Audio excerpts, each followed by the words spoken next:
सबसे पहले आपको बताएं कि हुकूमत की सब अच्छा है की तकरार है, जबकि आवाम कर रहे हैं उनके दावों से इनकार। गैस बंदिश से फैक्ट्री मालिकान से लेकर मजदूरों तक सब है परेशान। लोगों का छिनने लगा है रोजगार। सीएनजी स्टेशन बंद होने से गाड़ियां बंद, शहरियों को मुश्किलात का सामना, जबकि गैस का प्रेशर कम होने से घरों के चूल्हे भी ठंडे हो गए। तो गैस की लोड शेडिंग का सिलसिला जारी है। अवाम की मुश्किलात में इजाफा होता जा रहा है। एक जानिब जहां सीएनजी स्टेशन बंद किए गए, वहीं पर घरेलू सार्फिन के लिए भी मुश्किलात बढ़ गई हैं। घरों के चूल्हे ठंडे पड़ने लगे हैं, जबकि हुकूमत की जानिब से सब अच्छा है की तकरार जारी है।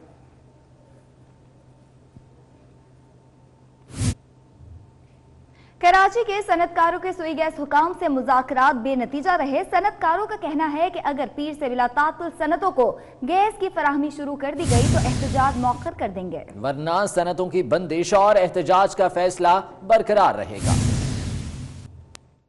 कराची में सनतों को दरपेश गैस बहरान 12 रोज बाद भी हल ना हो सका। शहर में गैस की बंदिश के बाद साइट एरिया में 3000 से ज्यादा सनतें शदीद मुतासिर हो गईं। गैस बहरान के सिलसिले में सनतकारों के वफ्द ने SSGC हुक्काम से मुलाकात की, जो बेनतीजा साबित हुई। मीडिया से गुफ्तगू के दौरान मारूफ सनतकार जुबैर मोतीवाला ने कहा कि मुल्क की 52% एक्सपोर्ट कराची से होती है। एक्सपोर्ट बढ़ाने के लिए वजीर आजम के साथ हैं, लेकिन हमें गैस फराहम करना पड़ेगी। तो इनके पास 180 का जो शॉर्टफॉल है वो इंडस्ट्री के ऊपर आके जो है ना वो 100 के करीब जो है ना शॉर्टफॉल आ रहा है। वो उसके बाद वो पूरा नहीं कर पा रहे, और वो हमको जो है ना, और जो बातें की उसमें बहुत सारी ऐसी बातें हैं जिनको हम समझते हैं कि ये बातें हैं, सब बातें वो कर रहे हैं। उसमें उन्होंने कहा जी फौजी फर्टिलाइजर बंद हो जाएगा 7 तारीख को तो ठीक हो जाएगा, यानी एक हफ्ता और। वफ्द में शरीक दीगर सनतकारों का कहना था कि सूबा सिंध 2700 MMCF गैस पैदा करता है। विफाकी हुकूमत से अपील है कि हमें 2 माह के लिए 1400 MMCF गैस फराहम की जाए। कराची में गैस का बहरान शिद्दत इख्तियार कर गया है, जिसके बाद न सिर्फ सनती एरिया बल्कि घरेलू सार्फिन को भी काफी ज्यादा मुश्किलात का सामना करना पड़ रहा है।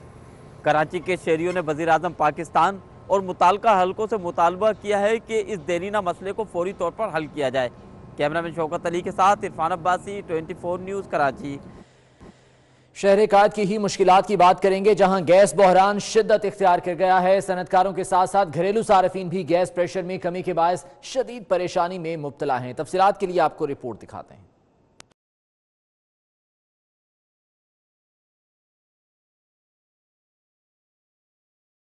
कराची में बिजली के बहरान के बाद अब गैस बहरान से भी शहरी ज़हनी अजियत का शिकार हो गए। सनतों के बाद घरेलू सार्फिन को गैस प्रेशर में कमी के बायस शदीद मुश्किलात का सामना करना पड़ रहा है। शहर के कई इलाकों में सुबह के अलावा शाम के वक्त भी गैस का प्रेशर इंतहाई कम हो जाता है, जिसकी वजह से खाना पकाने और गीजर चलाने में दुश्वारी का सामना है। जिन रिहायशी इलाकों में गैस की फराहमी ज्यादा मुतासिर है, उनमें पापोश नगर, north Karachi sector 4, 11C 4, 1B1 शामिल हैं। इसके अलावा फेडरल बी एरिया के मुख्तलिफ ब्लॉक्स, गुलशन इकबाल समेत मलीर और ओल्ड सिटी एरिया के घरेलू सार्फिन को भी गैस के हुसूल में दुश्वारी का सामना है।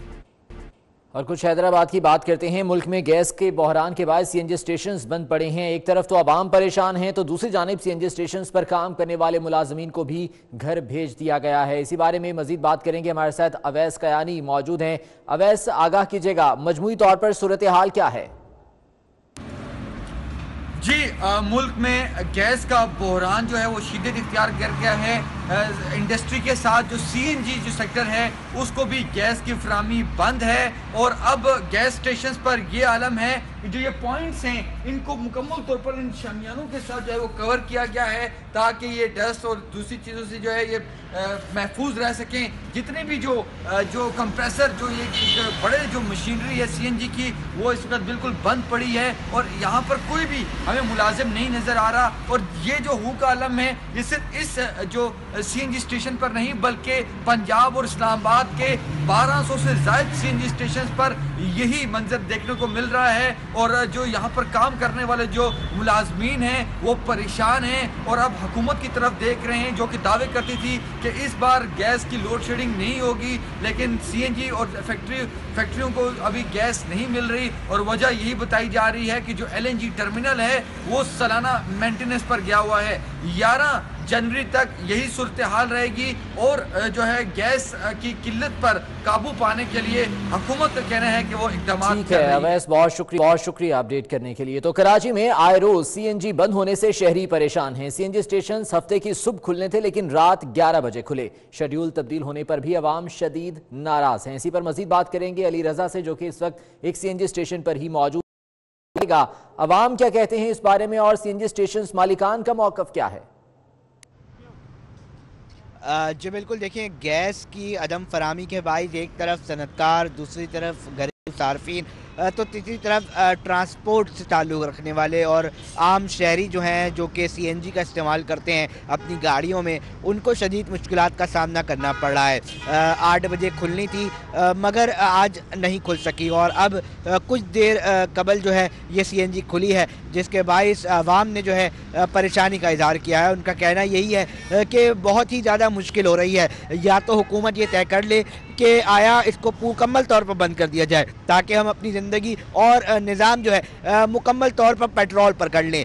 कराची में बिलखुसूस गैस की अदम फरामी और प्रेशर ना होने के बायस जो है आज भी स्टेशन जो है पूरे दिन को जो है वो बंद रहे हैं और कुछ देर कबल जो है ये खुले हैं और अभी भी बहुत सारे लोग हैं जिनको इल्म नहीं हो सका, वो नहीं भरवा सके। इस पूरे जो सिलसिला चल रहा आ रहा है उस पर आवाम यही कह रहे हैं कि खुदारा इस मसले का कोई ना कोई मुस्तकिल हल निकाला जाए ताकि हम अपनी चैन की जिंदगी गुजार सकें। अली रजा, बहुत शुक्रिया अपडेट करने के लिए। सिंध के बाद पंजाब का रुख कर लेते हैं और मुल्तान की बात करेंगे, जहां सीएनजी स्टेशन की बंदिश से शहरियों को शदीद मुश्किलात का सामना है। सैयद माजिन हमारे साथ मौजूद हैं, उनसे मजीद जान लेते हैं। सैयद माजिन, आगाह कीजिएगा, मुल्तान के शहरी किन मुश्किलात से दो चार हैं? जी, सुई नॉर्दर्न कंपनी के मरकजी टर्मिनल में खराबी का जो असर है वो पंजाब के साथ साथ जो मुल्तान शहर है उसमें भी भरपूर अंदाज में देखने में आ रहा है। और मुल्तान के जो सीएनजी स्टेशंस हैं वो बिल्कुल बंद हैं। गैस की जो फरामी है वो मुनक़ता है बिल्कुल मुकम्मल तौर पे। इसको हम डेढ़ चौक पर ही मौजूद है एक सीएनजी पंप है कि जहाँ पे पीछे जो है तमाम जो वैगनें हैं यहाँ पर पार्क की गई हैं और जो कि सीएनजी भरवाने आई थी, लेकिन सीएनजी ना मिलने के बायस जो है वो इनको यहाँ पर ही इनके ड्राइवरान ने जो है वो खड़ा कर दिया है और सीएनजी स्टेशन जो है वो बंद है। इसके साथ साथ जो मुनाफाखोर माफिया है, खासतौर पर वैगन बस एसोसिएशन है, उसने किरायों में इजाफों का जो है वो ऐलान कर दिया। और अगर बात की जाए किरायों की तो मुल्तान से शुजाबाद का जो किराया 80 रुपये या 70 रुपये था वो अब 100 और 110 रुपये, और इसके साथ साथ जो मुजफ्फरगढ़ का किराया उसमें भी 20-30 रुपये जो इजाफा है मजमूई तौर पर वो देखने में आ रहा है, जिससे शहरियों को परेशानी का सामना करना पड़ रहा है। साथ ही साथ जो मुल्तान की अगर बात की जाए तो सीएनजी पर जो चलाने वाली गाड़ियां हैं, जो आम शहरी गाड़ियां चलाते हैं, उनको भी परेशानी का सामना करना पड़ रहा है और सीएनजी स्टेशन के वो चक्कर लगा रहे हैं और सीएनजी नहीं मिल रही, जिसके बायस वो परेशान है। और शहरियों का यही कहना है कि जल्द अज जल्द जो है वो जो भी खराबी है उसको ठीक किया जाए ताकि जो आवाम है जायद किरायों से बच सके और जो सीएनजी पे गाड़ियां चला रहे हैं शहरी वो भी परेशानी से बच सके। बहुत शुक्रिया अपडेट कर रहे थे मुल्तान से। तो पंजाब भर के सीएनजी स्टेशन बंद कर दिए गए हैं। सुई नॉर्टन के मरकजी टर्मिनल में खराबी के बायस गैस बंद की गई है। गैस बंदिश के बायस फैसलाबाद के शहरियों को भी शदीद मुश्किलात का सामना है। हन्नान बुखारी हमारे नुमाइंदे हमारे साथ हैं, उनसे इस बारे में मजीद जान लेते हैं। हन्नान, फैसलाबाद में सूरत हाल क्या है इस सिलसिले में? जी बिल्कुल, सुई नॉर्दर्न कंपनी की जानब से पंजाब भर में जो है वो सीएनजी की जो मुअत्तली कर दी गई है। तमाम सीएनजी स्टेशन जो हैं वो वीरान हो गए हैं, बंद कर दिया गया है। गैस की फराहमी जो है उसको यकीनी नहीं बनाया जा रहा। शहरियों का ये कहना है कि गैस मुअत्तल होने की वजह से उनको खासी मुश्किलात का सामना उठाना पड़ रहा है, क्योंकि सैकड़ों नहीं बल्कि हज़ारों गाड़ियां सीएनजी पे हैं, जिसकी वजह से ट्रांसपोर्टेशन का अमल जो है वो काफ़ी नुकसान उठा रहा है। ना सिर्फ ये बल्कि सुई नॉर्दर्न कंपनी का ये कहना है कि 10 जनवरी तक जो गैस है उसको मुअत्तल रखा जाएगा, क्योंकि जो इसकी मरकजी टर्मिनल है सुई नॉर्दर्न कंपनी का, जहाँ से गैस की फराहमी को यकीनी बनाया जाता है पंजाब भर में, वो ख़राब हो चुका है और वहाँ पे फ़नी ख़राबी की वजह से गैस को मुअत्तल किया गया है और शहरी भी कदरे परेशान नज़र आते हैं। उनका कहना है कि गवर्नमेंट को चाहिए इस सूरत हाल को जल्द अज जल्द ठीक बनाया जाए, जो भी खराबी है उसको जल्द अज जल्द ठीक किया जाए ताकि शहरी जो हैं उनको यकीनी तौर पर। आपका मौसम के हवाले से बताएं तो मुल्क भर की तरह लाहौर में भी सर्दी की शिद्दत में इजाफा जारी है। आइंदा 24 घंटों में मौसम सर्द और खुश्क रहने का इम्कान है, ताहम धुंध की शिद्दत में नुमाया कमी वाक़या हुई है। इसी हवाले से बता रहे हैं हसन खालिद। जी हसन। जी हाँ बिल्कुल, अगर बात की जाए मौसम की तो शहर का मौसम सर्द है और खुश्क रहने का इम्कान जाहिर किया गया है। दिसंबर का महीना है और माह दिसंबर तो वैसे भी अपने मौसम और सर्दी की वजह से जाना और पहचाना जाता है। दिसंबर का माह भी अपने इख्तिताम को पहुंचने वाला है और अगर बात की जाए सर्दी की और सर्दी की शिद्दत में जो है वो रोज़ ब रोज़ इजाफा दिखाई दे रहा है। आज भी मौसम इंतहाई सर्द है। अलबत्ता अगर बात की जाए धुंध की तो धुंध में काफ़ी हद तक नुमाया कमी वाक़या हुई है। मोटरवे पुलिस का ये कहना है कि लाहौर से जो जाने वाले मोटरवे है वो तो धुंध की वजह से आज साफ़ है, धुंध नहीं है, मोटरवे खुली हुई है, लेकिन आगे चंद मकामात के ऊपर धुंध जो है वो पड़ने के इम्कानात हैं। इसलिए जो शहरी हैं, जो मुसाफिर हैं, वो अपनी गाड़ियों के ऊपर फोग लाइट्स का इस्तेमाल करें और ओवर स्पीडिंग से गुरेज करें, गैर ज़रूरी सफ़र से जो है वो इज्तनाब करें। जबकि दूसरी जानिब महकमा मौसमियात का ये कहना है कि आइंदा 24 घंटों के दौरान मौसम सर्द और खुश्क रहेगा। ताहम परसों से दोबारा से जो है वो धुंध पड़ने के इम्कानात जो हैं वो जाहिर किए गए हैं। हसन, शुक्रिया आपका। तब्दीली सरकार की बड़ी तब्दीली, नए पाकिस्तान में मरने वालों के नाम भी ईसीएल में शामिल किए जाने लगे। नवाब शाह के इलाके बांदी के मरहूम अब्दुल मोमिन डाहरी का नाम भी ईसीएल में चौथे नंबर पर है, जो 10 दिसंबर को वफात पा गए थे। तो आपको बताएं कि ईसीएल के हवाले से एक लंबी फहरिस्त सामने आई और उसमें मरने वालों के नाम भी शामिल किए गए। इसी हवाले से बात करेंगे, मंजूर भग्यो हमारे साथ मौजूद है। मंजूर, हुकूमत ने एक लंबी फहरिस्त जारी की जिसमें ये नाम शामिल किए गए, तो क्या उन्होंने ये भी नहीं मुनासिब समझा कि वो ये पता लगा ले कि कौन मर गया है और कौन जिंदा है? जी, नवाबशाह में जो है GIT की गूंज नवाबशाह गूंज रही है।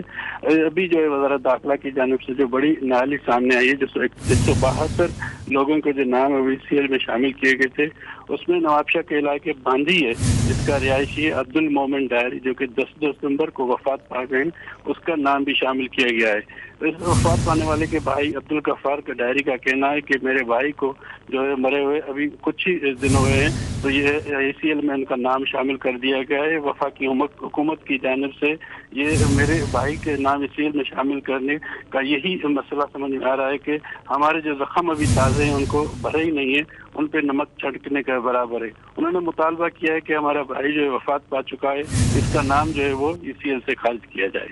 ठीक है मंजूर, शुक्रिया आपका। उधर कराची में जाली बैंक अकाउंट्स के जरिए जाली कंपनीज बनाने का एक और केस सामने आ गया है। कुरंगी का रिहायशी नाबीना और लड्डू फरोख्त करने वाला भी करोड़पति निकला। FBI ने मुतासर शहरी के घर छापा मारा और चंद रोज बाद उसे दफ्तर तलब कर लिया। लियाकत नामी मुतासर शहरी का कहना है कि वो लड्डू फरोख्त करके गुजर बसर करता है। FBI के छापे के बाद कंपनी और जाली अकाउंट का इल्म हुआ। FBI के मुताबिक इसके अकाउंट से 2.5 करोड़ रुपए की ट्रांजैक्शन हुई। लियाकत का कहना है कि उसका शनाख्ती कार्ड 3 बार खो चुका है, जिसके लिए थाने में दरख्वास्तें भी दे चुका है।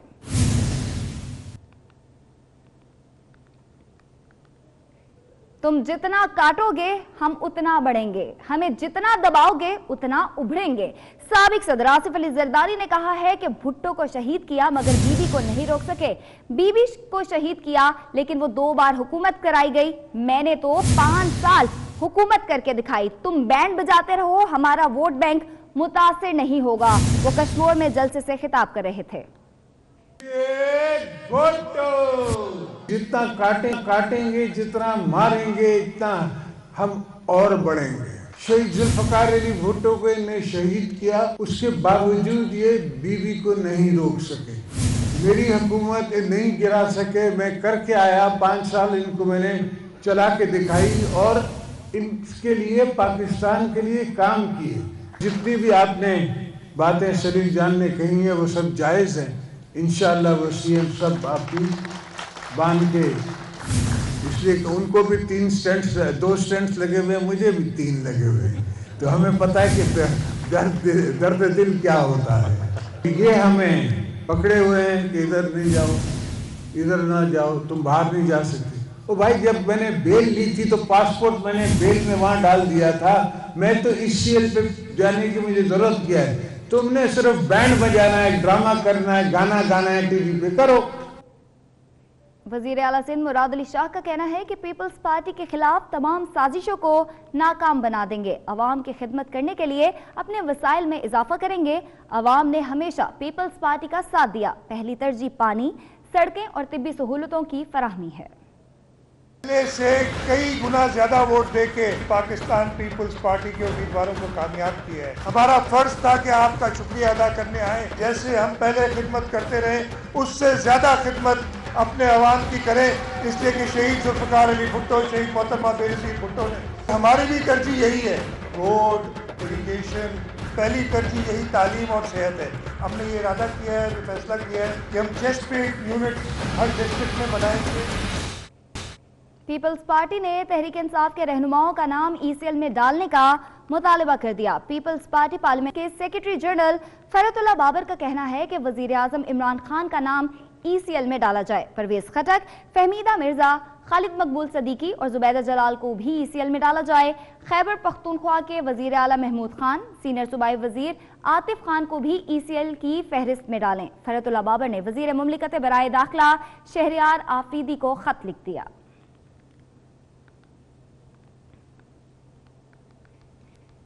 रहनुमा पीपल्स पार्टी सईद गनी ने मुखालिफिन को दो टोक सुना दी। कहते हैं गीदड़ और गिद्ध सिंध को फतह करने के ख्वाब ना देखें, सिंध के अवाम अपने मैंडेट की हिफाजत करना जानते हैं। शेख रशीद सियासी भिखारी हैं। फयाजुल हसन चौहान दादों की नुमाइश करने आते हैं। जीआईटी रिपोर्ट अलीमा खान को रेस्क्यू करने की कोशिश है। भुट्टो शहीद के दुश्मनों पर बिलावल भुट्टो का खौफ तारी हो चुका है।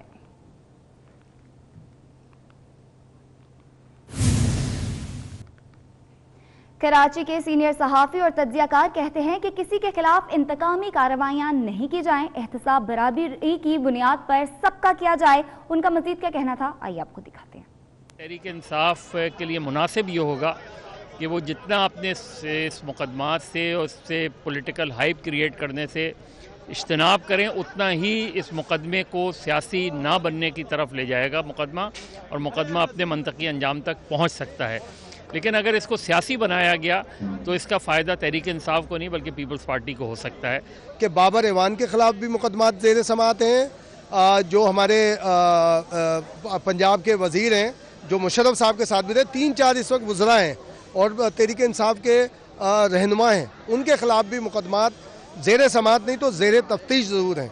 तो ये भी ज़ेर तफ्तीश हैं। इनके हवाले से भी उनके नाम भी ईसीएल में शामिल किए जाने चाहिए। आज की जो सूरत हाल है और जिस तरह से सूरत हाल जारी है उसमें एहतसाब से ज़्यादा सियासी इंतकाम का उनसर नुमायाँ हो रहा है। तो हुकूमत का ये हक़ है और हर हुकूमत को पूरी ताकत के साथ जराइम पेशा अफराद का एहतसाब करना चाहिए।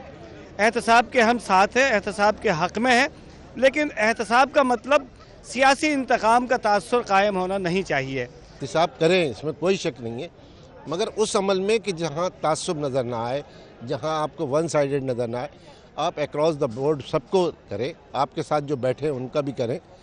ऐसा ना करें कि भाई वो सिर्फ आप अपोजिशन के टारगेट बनाएं। आपने एक लिस्ट निकाल दी, इस तरह आपके इस एहतसाब का अमल जो है वो मशकूक हो जाता है। और साबिक वज़ीर दाखिला चौधरी निसार ने मुतालबा किया है कि हुकूमत एहतसाब पर अपोजिशन के तहफ़्फ़ुज़ात दूर करे। एहतसाब पे नहीं, तरीक़ाकार पर इख्तलाफ है। उनका कहना था कि मुल्क के हालात देख कर कुछ ना ही बोलना बेहतर है। हालात शदीद तरीन सियासी बहरान की तरफ जा रहे हैं। रावलपिंडी के इलाके रवात में मीडिया से गुफ्तगू में उनका मजीद क्या कहना था, आप भी देखिए। आप मकसद तभी हो सकता है अगर उसकी क्रेडिबिलिटी हो, किसी को उस पर तरीक़ाकार पे तफज़ात ना हो। किसी को एहतसाब पे तफज़ात नहीं है, तरीक़ाकार पे तफज़ात हो सकते हैं और हैं। करतारपुरा की राहदारी खोलने के दिन और उसके बाद जो ये हुकूमत मिन्नत और तरले कर रही है हिंदुस्तान की हुकूमत को कि आप मुज़ाकरात की टेबल पे आ जाएं, इमरान खान की उस कॉल के मुनाफी है जिसमें उसने पाकिस्तानी कौम की गैरत की बात की। ये इनिशिएटिव हुकूमत का नहीं था, जनरल बाजवा का था। चंद महीनों में अपने हल्के को लोगों को यही समझाता रहा हूँ कि आपकी वोट तो पड़ी, गिने नहीं गए। ओथ लेना, कौमी असेंबली के नताइज कबूल कर लेना, मैं किस तरह कबूल करूं मुझे बताएं। और वजीर रेलवे शेख रशीद का कहना है कि सिंध में गवर्नर राज नहीं लग रहा। मुस्लिम लीग नून में फॉरवर्ड ब्लॉक बनने जा रहा है। लाहौर में मीडिया से गुफ्तगू में उन्होंने साबिक वजीर आजम शाहिद खाकान अब्बासी को LNG के मामले पर मुनाजरे का चैलेंज भी दे दिया। इमरान खान के खिलाफ पैसे बांट रहे हैं, कोई मार्का नहीं होना जा रहा। केसेस पाइपलाइनों में है जी, चीखे ना मारें, मुकाबला करें। अगर जरूरत महसूस की तो मैं पब्लिक अकाउंट का मेंबर बन जाऊंगा। 2 पब्लिक अकाउंट कमेटियां होंगी, एक चोरों की, एक शेख रशीद के चौकीदार की। मैं इन चोरों को उस जगह पहुंचाऊंगा जो उनकी असल जगह है। मीसना जो मेरे बारे में बातें कर रहा है, आए टीवी पे किस मुनाजरे पे आना है खाकान अब्बासी साहब, बदबूदार साहब, जो फोटो आप चला रहे हैं सोशल मीडिया पे, मैं इसीलिए देखता ही नहीं।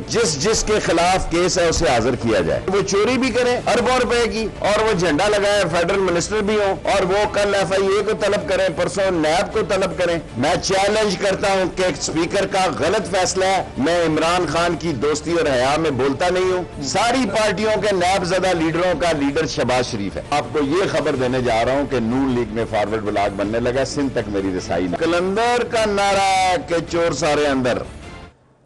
और कुछ बात करते हैं असगर खान केस की, जिसमें नवाज शरीफ और शहबाज शरीफ समेत दीगर सियासतदानों को रिलीफ मिलने का इम्कान है। FIA ने सुप्रीम कोर्ट से असगर खान केस की फाइल बंद करने की सिफारिश कर दी है। सुप्रीम कोर्ट में जमा कराई गई रिपोर्ट में कहा गया है कि इतने सबूत नहीं कि मुल्जिमान के खिलाफ फौजदारी कार्रवाई की जा सके। इसी बारे में अमानत गशकोरी रिपोर्ट करेंगे।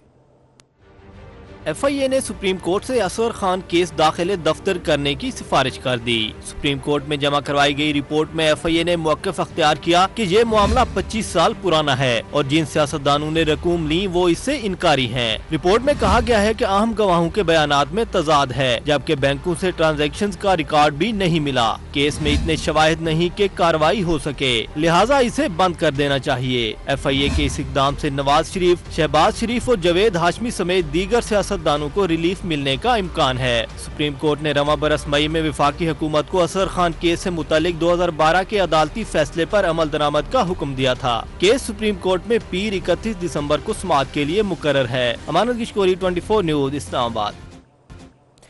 आर्मी चीफ से वज़ीर आला बलोचिस्तान जाम कमाल ने मुलाकात की है, जिसमें बलोचिस्तान सिक्योरिटी सूरत हाल से मुतालिक तबादला ख्याल किया गया है। वज़ीर आला बलोचिस्तान ने अमन व अमान के लिए पाक फौज के किरदार को सराहा। कहा, बलोचिस्तान में खुशहाल प्रोग्राम के तहत समाजी इक्तसादी मंसूबों को भी सराहते हैं। Army chief general Qamar Javed Bajwa का कहना था कि बलोचिस्तान में अमन व अमान कायम रखना पाक फौज की तरजीह है। पाक अफगान बॉर्डर पर बाड़ लगाने और पाक ईरान बॉर्डर पर सिक्योरिटी ताउन से खित्ते की सिक्योरिटी सूरत हाल में बेहतरी आएगी। वज़ीर आला पंजाब उस्मान बुज़दार की ज़ेरे सदारत सूबाई काबीना का इजलास बहावलपुर में हुआ। 3 घंटे तक जारी रहने वाले इजलास में काबीना ने सब बातें की, अगर नहीं की तो बस सूबा जनूबी पंजाब बनाने की बात नहीं की गई। पंजाब की तब्दीली सरकार ने लाहौर की बजाय सूबाई काबीना का इजलास बहावलपुर में मुनक्किद किया, जिसमें जनूबी पंजाब की खुशहाली के लिए 7 अरब रुपए से ज्यादा के तरक्याती मंसूबों का ऐलान कर दिया गया। जनूबी पंजाब सूबे का कयाम तहरीके इंसाफ के मंशूर और 100 रोजा प्लान में शामिल है। इक़्तिदार में आने से कबल और आने के बाद तहरीके इंसाफ ने फौरी तौर पर नया सूबा बनाने का वादा किया, लेकिन वो कहते हैं ना कि वो वादा ही क्या जो वफा हो जाए, शायद दुरुस्त है। 3 घंटे जारी रहने वाली काबीना की बैठक में सब बातें की गयी, लेकिन बात ना हुई तो वो सिर्फ नए सूबे के कयाम की थी। 24 न्यूज ने एजेंडे में जनूबी पंजाब का मामला शामिल न करने की निशानदेही सबसे पहले की थी, मगर हुकूमत ने शायद एक और यू टर्न लेने का सोच रखा है। इसलिए वजीर आला उस्मान बुज़दार साहब जनूबी पंजाब के अवाम को सिर्फ मंसूबों के ऐलान की मीठी गोली देकर चलते बने। हुकूमत में आने के बाद तब्दीली सरकार अपने वादे भुला बैठी। हुकूमती आला हुकाम शाहाना प्रोटोकॉल के मजे लेने से ना रह सके। सिंध में सदर मुमलिकत और गवर्नर की सिक्योरिटी ने अवाम को परेशान किए रखा, तो वजीर आला पंजाब ने भी पंजाब में खूब शाहाना जलवे दिखाए।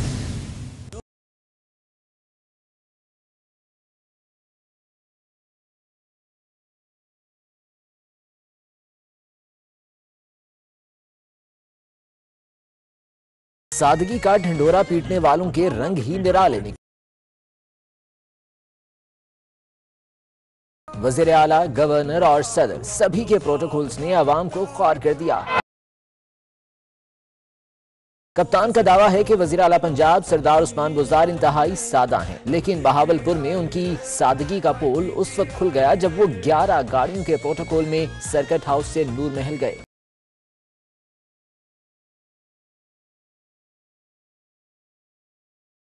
वज़ार सरकार ने इसी पर बस न की, बल्कि जब वज़ीर आला यूनिवर्सिटी गए तो 2-4 नहीं बल्कि 22 गाड़ियों के लाओ लश्कर के साथ पहुंचे।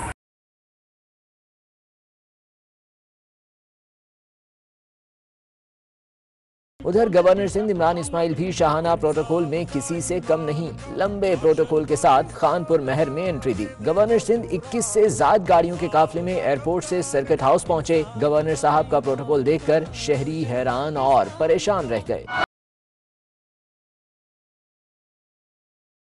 सादगी के चैंपियन सदर मुमलिकत आरिफ अलवी भी किसी से कम ना निकले। कराची में सदर मुमलिकत की जुमा की नमाज शहरियों के लिए वबाले जान बन गई। जनाब आरिफ अलवी ने नमाज जुमा के लिए मोहम्मद अली सोसाइटी की मस्जिद में आना था। सदर साहब तो ना आए, लेकिन सिक्योरिटी के नाम पर नमाजियों की खूब जांच पड़ताल की गई।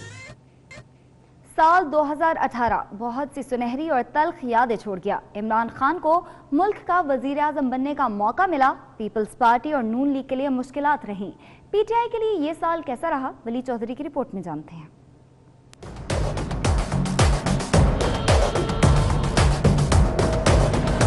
साल 2018 जहां तहरीके इंसाफ के लिए बहुत सी खुशियां लाया, वहीं पीपल्स पार्टी और नून लीग के लिए मुश्किलात का बायस भी बना। अपोजिशन में रहने वाली तहरीके इंसाफ को इलेक्शन में कामयाबी के बाद हुकूमत में आने का मौका मिला। पीटीआई अरकान असम्बली कहते हैं साल 2018 तब्दीली का साल है। अवाम ने मुल्क की 2 बड़ी जमातों को मुस्तरद करके तहरीके इंसाफ को मुंतखब किया और इमरान खान को मुल्क का वजीर आजम बनने का मौका फराहम किया। 2018 तब्दीली का साल था। मैं समझता हूं कि जो लोगों की उम्मीदें थी और लोगों ने जिस तरीके से आगे बढ़कर एक दुनिया की हिस्ट्री चेंज की, पाकिस्तान की हिस्ट्री चेंज की कि 2 पॉलिटिकल पार्टी की जगह पे तीसरी पॉलिटिकल पार्टी को पेनिट्रेट होने की स्पेस मिली। कम से कम अब लोगों को हमारी कारकर्दगी से मायूसी नहीं होनी चाहिए, नहीं तो तारीख फिर कभी हमें भी माफ़ नहीं करेगी। पाकिस्तान तहरीक इंसाफ के लिए तो बहुत अच्छा रहा, लेकिन इस मुल्क की आवाम के लिए एक संगे मील की हैसियत रखता है, क्योंकि 2018 में इस कौम ने वो अपनी बसीरत का मुजाहरा करते हुए असली डेमोक्रेसी को फलने फूलने का मौका दिया है। अपोजिशन अरकान का कहना था कि तहरीक इंसाफ की हद तक बात बायसे मुसरत जरूर है, लेकिन आवाम के लिए कोई तब्दीली नहीं आई। महंगाई ने आवाम का जीना मुहाल कर दिया है। कुछ भी नहीं, उनके ख्याल से तो बहुत, उनके लिए तो अच्छा इसलिए रहा कि उनको गवर्नमेंट मिली, तो उनके लिए अच्छा रहा, लेकिन आवाम के लिए कोई खास तब्दीली नहीं लेके आए। 2018 तो भी ख़त्म होने वाला है। आखिरी अशरे में वो आए थे। I really wish them good luck, कि अल्लाह करे ये 5 साल पूरे करे। लेकिन जिस अंदाज से पाकिस्तान में महंगाई बढ़ी है और 218 का आखिरी 2 महीने पाकिस्तान को महंगाई का जो तोहफा मिला है, मैं समझता हूँ उससे चीख उठी है काम। अरकान असम्बली का कहना है कि पीटीआई हुकूमत तो इक़्तिदार में आ चुकी है, अब अवामी मसाइल के हल के लिए भी इक़दामात किए जाएं। कैमरा टीम के हमरा वली चौधरी, 24 न्यूज़, इस्लामाबाद। अरबों डॉलर के नए कर्जे साल 2018 के दौरान मुल्की ज़र मुबादला के ज़खायर में इजाफा तो एक तरफ कमी का सिलसिला भी ना रोक सके। 12 माह में मरकजी बैंक के पास 6.5 अरब डॉलर से जायद कमी हुई।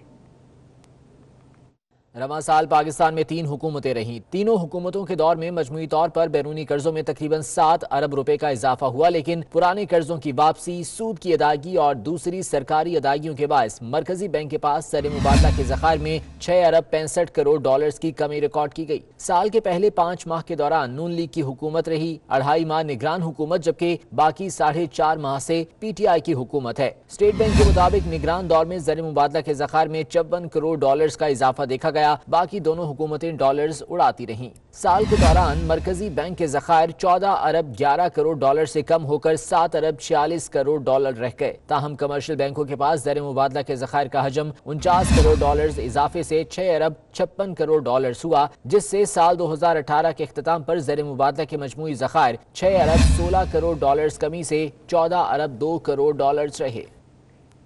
20 रुपए वाले नोटों पर गलत दस्तखत की छपाई से कौमी खजाने को करोड़ों का नुकसान पहुंचा। ऑडिट रिपोर्ट ने पाकिस्तान सिक्योरिटी प्रिंटिंग कॉर्पोरेशन की इंतजामिया की नाअहली उठा दिया। नोटों पर दस्तखत की गलत छपाई से कौमी खजाने को 4 करोड़ 46 लाख रुपए का नुकसान हुआ। रिपोर्ट के मुताबिक पाकिस्तान सिक्योरिटी प्रिंटिंग कॉर्पोरेशन इंतजामिया की नाअहली के बायस 20 रुपए के 1 करोड़ 80 लाख नोटों पर गलत दस्तखत प्रिंट हो गए। ताहम गलत दस्तखत की वजह से 36 करोड़ रुपए मालियत के नोटों को तल्फ करना पड़ा।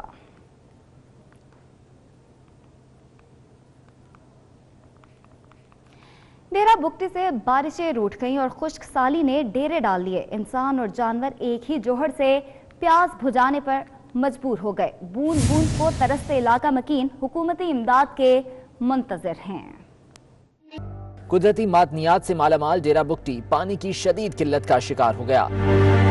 इलाका मकीन पीने के पानी की बूंद बूंद को तरसने लगे। प्यास बुझाने के लिए लोगों को मीलों सफर करना पड़ रहा है। नौबत यहां तक आ गई कि साफ पानी तो दरकिनार, प्यास की शिद्दत से मजबूर इंसान जानवरों के साथ जौहड़ का पानी पीने पर मजबूर हो गए। सिर्फ डेरा बुगटी ही नहीं बल्कि नवाही इलाके भी शदीद खुश्कसाली के शिकार हैं। बदतरीन आबी सूरत हाल के बावजूद हुकूमती और इंतजामी सतह पर मुकम्मल खामोशी है। इंसान और जानवर पानी जैसी बुनियादी जरूरत के लिए तड़प रहे हैं, लेकिन कोई पूछने वाला नहीं। सख्त मुश्किलात का शिकार इलाका मकीन पानी के संगीन मसले के हल के लिए हुकूमती तवज्जो के मुंतजिर हैं। सिंध सैयद कलीम अमाम का कहना है कि अली रजा आब्दी कत्ल केस में लीड मिल गई है, तहकीकात जारी हैं। कहते हैं ज्यादा तफसीलात नहीं बता सकते, पुलिस को इस केस में वक्त दिया जाए। वो हैदराबाद में मीडिया से गुफ्तगू कर रहे थे। इसमें हमें अच्छी लीड मिल गई है क्योंकि हम तफ्तीश के मराइल में तो हम बहुत सारी चीज़ें आपसे शेयर नहीं कर सकते। फॉरेंसिक्स लैब में सिंध गवर्नमेंट ने एक बहुत बड़ी सिंध फॉरेंसिक्स लैब्स पंजाब के पैटर्न पे उस पर मंजूरी दे दी है, उस पर काम चल रहा है। इसके अलावा हमने अपने कोई बेसिक्स फॉरेंसिक्स जो लैब्स हैं वो भी फॉर्म कर रहे हैं और उस कॉन्टेक्स्ट में हम उसको अपग्रेड करने की कोशिश करेंगे। लेकिन अच्छी खबर ये कि फॉरेंसिक्स लैब्स का प्रॉपर सैंक्शन हो गई है और इंशाल्लाह 2-2.5 साल में वो फुल फ्लैश तरीके से काम करेंगे। और शहीद अली रजा आब्दी की वालिदा ने अपने बेटे से मोहब्बत करने वालों से कराची प्रेस क्लब के बाहर खिताब किया। आवाज में ना लर्जिश ना हौसले में कोई कमी। इस माँ की हिम्मत और हौसले को सलाम। इस बहादुर माँ ने अपने जज्बात का किस तरह से इजहार किया, आप भी देखिए। न गवाओ नाव के नीम कश दिल रेजा रेजा गवा दिया, जो बचे हैं संग समेत लो तने दाग दाग लुटा दिया, जो बचे हैं संग समेट लो तने दाग दाग लुटा दिया। मेरे चारागर को नवीद हो मेरे दुश्मनों को खबर करो, मेरे चारागर को नवीद हो मेरे दुश्मनों को खबर करो कि जो कर्ज रखते थे जान पर वो उधार आज चुका दिया। जहां में अहले ईमान सूरत खुर्शीद जीते हैं, इधर डूबे उधर निकले, उधर डूबे इधर निकले। और अहम खबर है कि मुत्तहिदा रहनुमाओं को सिक्योरिटी खदशात। फारूक सत्तार ने वज़ीर-ए-आज़म इमरान खान को खत लिख दिया है। फारूक सत्तार ने सिक्योरिटी बढ़ाने के लिए मुत्तहिदा रहनुमाओं की फहरिस्त भी इरसाल कर दी है। इस फहरिस्त में 21 रहनुमाओं के नाम शामिल हैं। मुत्तहिदा रहनुमाओं को सिक्योरिटी खदशात हैं और इसी वजह से फारूक सत्तार की जानिब से वज़ीर-ए-आज़म इमरान खान के नाम एक मरासला लिखा गया है, जिसमें सिक्योरिटी बढ़ाने के लिए मुत्तहिदा रहनुमाओं की फहरिस्त भी इरसाल कर दी गई है। इस फहरिस्त में मुत्तहिदा के 21 रहनुमाओं के नाम शामिल हैं।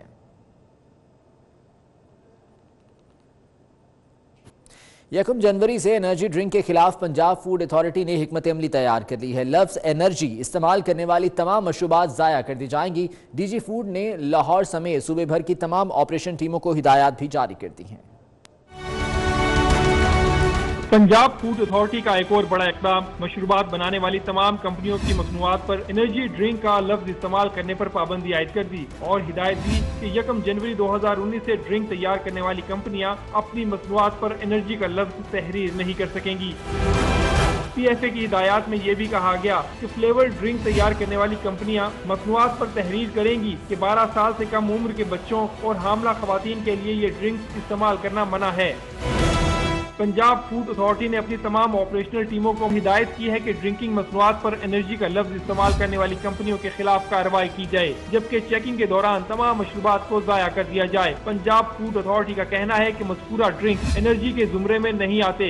कंपनियां एनर्जी का लफ्ज इस्तेमाल करके अवाम को बेवकूफ बना रही हैं।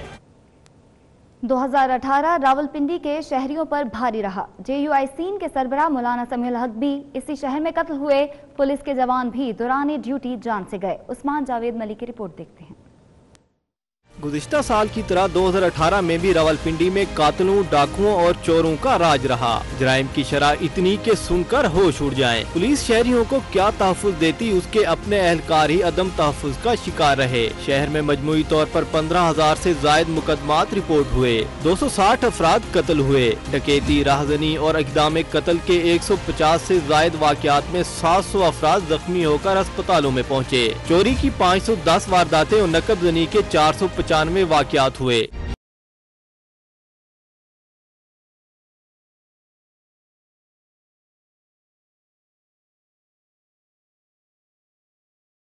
मोटरसाइकिल चोरी की 845 और गाड़ियों की चोरी की 170 वारदातें सामने आईं। 400 खवातीन अगवा हुई। जिना बिल जबर के 60 वाक़यात हुए। इहाता अदालत में गवाह ने हथकड़ी लगे मुल्जिम को फायरिंग करके कत्ल कर दिया। ट्रैफिक एहलकार भी फायरिंग से शहीद हुआ। रावलपिंडी में सिक्योरिटी की नाकामी उस वक्त सामने आई जब मौलाना समीउल हक का कत्ल हुआ। काली टैंकी के करीब एक पुलिस एहलकार शहीद और एक जख्मी हुआ। नकाब पोश मुल्जिमों ने कचहरी में खातून को मौत के घाट उतार दिया। हर साल की तरह 2018 में भी जराइम की शरह बढ़ी, लेकिन पुलिस की कारकर्दगी बेहतर न हो सकी। उस्मान जावेद, मलिक 24 न्यूज, रावलपिंडी। सूबाई हुकूमत ने पेशावर के सबसे बड़े BRT मंसूबे को मार्च 2019 तक मुकम्मल करने का ऐलान कर दिया।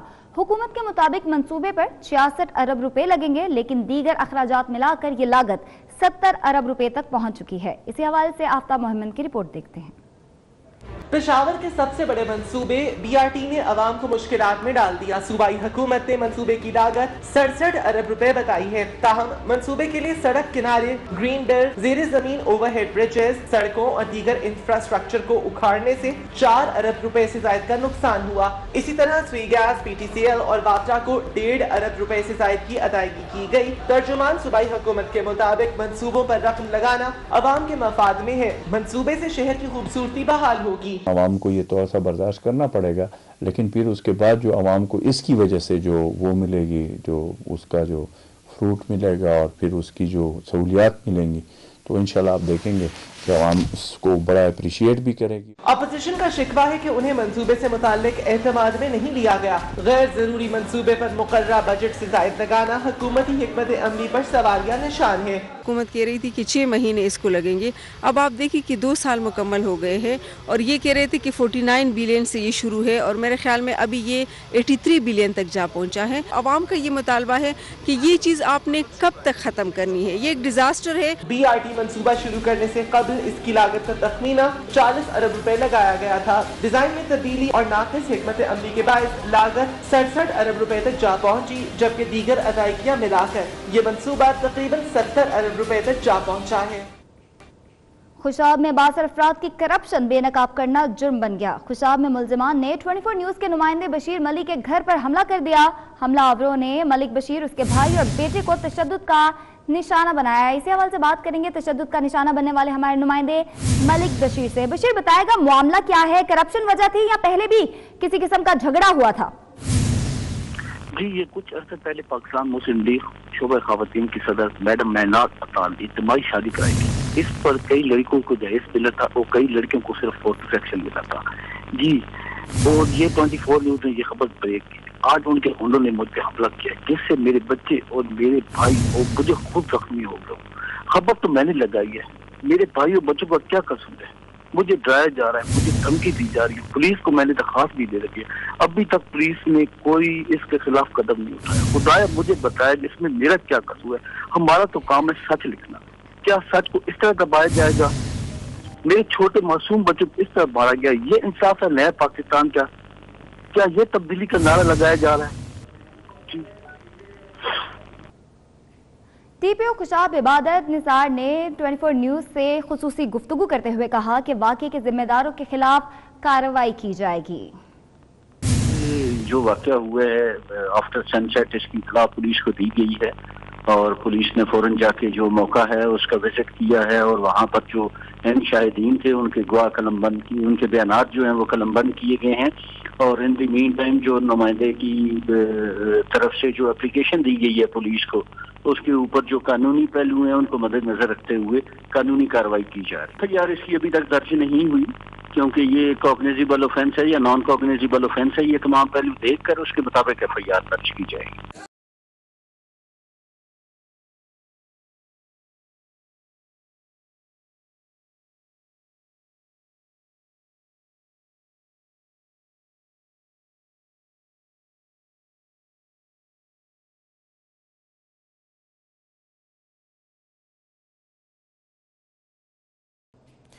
वतन की खातिर जानों का नजराना पेश करने वाले सपूतों का नाम हमेशा जिंदा और जावेद रहेगा। मुल्क कौम के लिए जिंदगी कुर्बान करने वाले हर शहीद को कौम सलाम पेश करती है, जिन्होंने मुख्तलिफ महाजों पर शहादत को गले लगाया।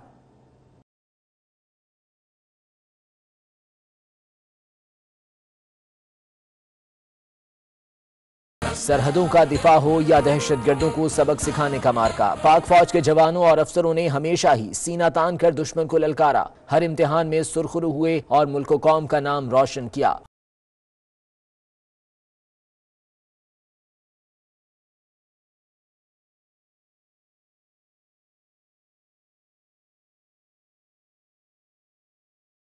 बदीन के सिपाही जावेद गुल शहीद की 5वीं बरसी मनाई गई। शहीद ने 2013 में खैबर पख्तूनख्वा के जिला दीर में जामे शहादत नोश किया।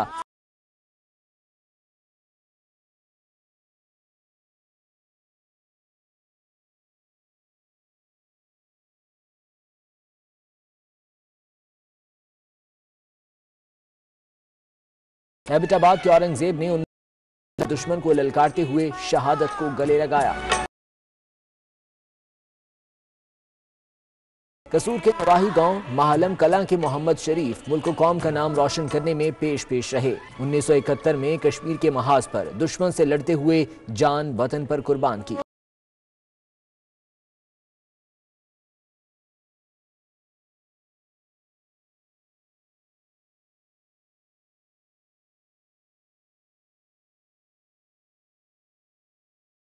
सियाचिन के बुलंद और सरतरीन महाज पर जान कुर्बान करने वाले नौशहर फिरोज के जवान शकील अहमद की 8वीं बरसी मनाई गई। पाक फौज के सिपाही सईद अनवर शहीद का नवा यौम शहादत मनाया गया, जो 2009 में जनूबी वजीरिस्तान में वतन पर कुर्बान।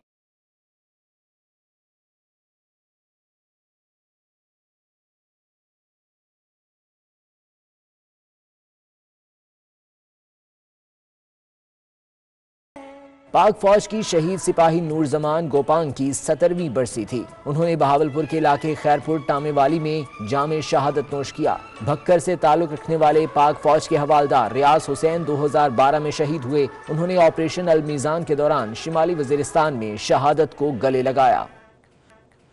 और हुकूमत ने फौजी अदालतों की मुद्दत में दूसरी मरतबा तौसी का फैसला कर लिया है। मुद्दत में मजीद 2 साल की तौसी के लिए आईनी तरमीम की तैयारी भी जारी है। फौजी अदालतों में तौसी के हवाले से तमाम पार्लिमानी जमातों की हिमायत हासिल की जाएगी।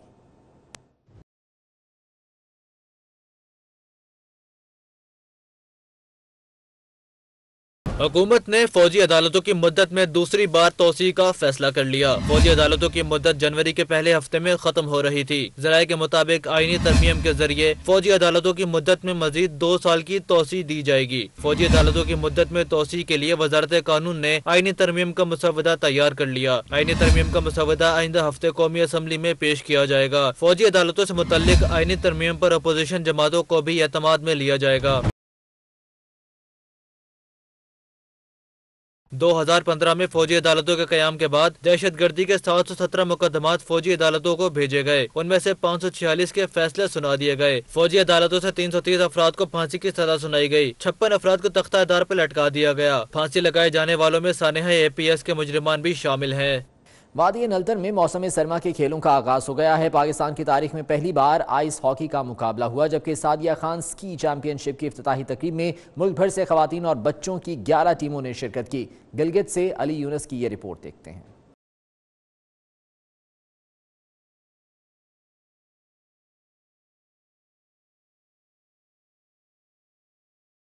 गिलगित बल्तिस्तान की पुरफिजा वादी नलतर में सरमाई खेलों का मेला सज गया। पाकिस्तान की तारीख का पहला आइस हॉकी मैच पाक फिजाइया की टीम के नाम रहा। पाकिस्तान एयरफोर्स और GB स्काउट्स की टीमों के दरमियान होने वाले मुकाबले का फैसला पेनल्टी शूटआउट्स पर हुआ। हर साल की तरह पाकिस्तान एयरफोर्स और स्की फेडरेशन के ज़रिए तमाम सादिया खान स्की कप और चैंपियनशिप का बाकायदा इफ्तिताह नलतर स्की ग्राउंड में किया गया। सादिया खान स्की कप और चिल्ड्रंस स्की कप के खिलाड़ियों के साथ साथ आइस हॉकी मुकाबलों में खवातीन और बच्चों ने खूब महारत के रंग बखेरे। सादिया खान कंपटीशन में पार्टिसिपेट किया है और बहुत कुछ सीखा है हमने यहाँ पर। हम पार्टिसिपेट कर सिंध टीम का भी नाम रोशन करेंगे और मुल्क का भी नाम रोशन करेंगे। नलतर में होने वाले स्की मुकाबलों की बता